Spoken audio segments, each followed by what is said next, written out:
Good morning, Marissa. It's Dan at the Everyday Company, and here we are down at the seaside for a walk around of our 2016 BMW i3 eDrive with the loft interior.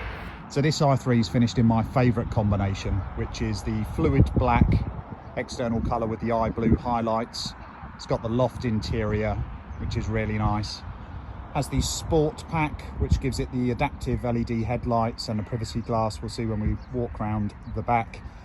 Normally with the sport pack you get the 19-inch bi-colour diamond turned sport wheels. The original owner has upgraded these to the 20-inch style 430 twin spoke sport wheels. Obviously you've got electric power fold mirrors, which can be folded from the inside or folded and unfolded off the key.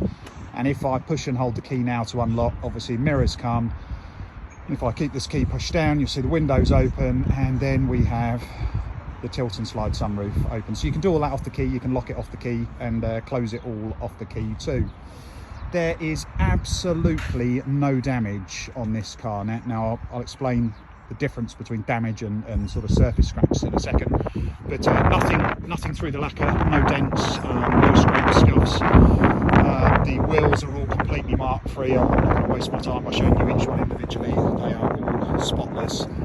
So there's no damage. What you do have is some light surface scratches. You can probably see one there. These can all be polished out if they have one to you, but don't detract at all from the condition of the car. I'll just quickly show you in the charge port, where we've got the standard Type 2 cable for charging up to 11 kilowatts, and then if you take the bottom off, you've got the CCS, full CCS plug for charging it up to 50 kilowatts.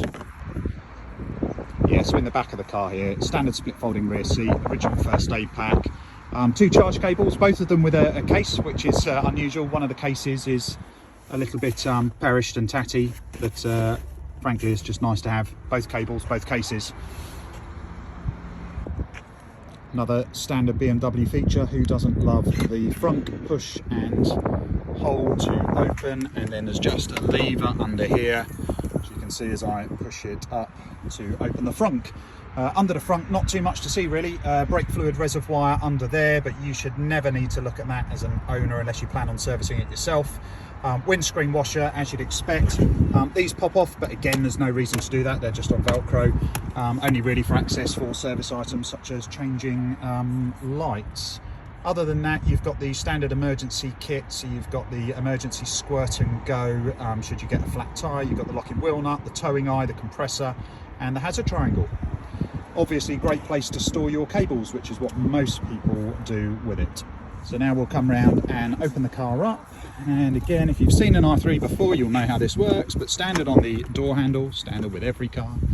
And then you've got a second handle just up here so that you can open the back door, and then you've got your unusual wide door opening with what's unfavourably called the suicide door at the back. Back windows don't move, they are fixed. Obviously all the other windows go up and down, frameless doors.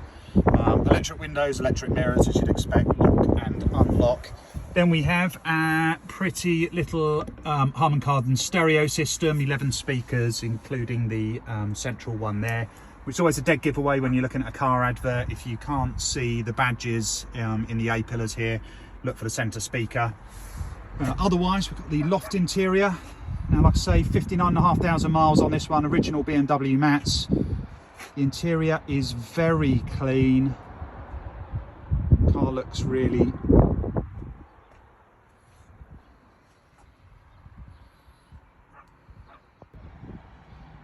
really quickly on the keys, both original keys obviously. Already showed you they can open and close all of the electric stuff, so sunroof and windows, as well as folding the mirrors. But the really cool bit is that little diamond button is programmable, so you can make it turn the lights on and off, you can make it open the boot if you want, or my favorite one, you can make it control the auxiliary heating. So if you don't want to open your mobile phone app, because of course the car is controllable via your mobile phone if you connect it, but if you don't want to open that up, you just push that little button, it puts the heating on, and you get into a nice, snug and toasty car on those cold winter's mornings.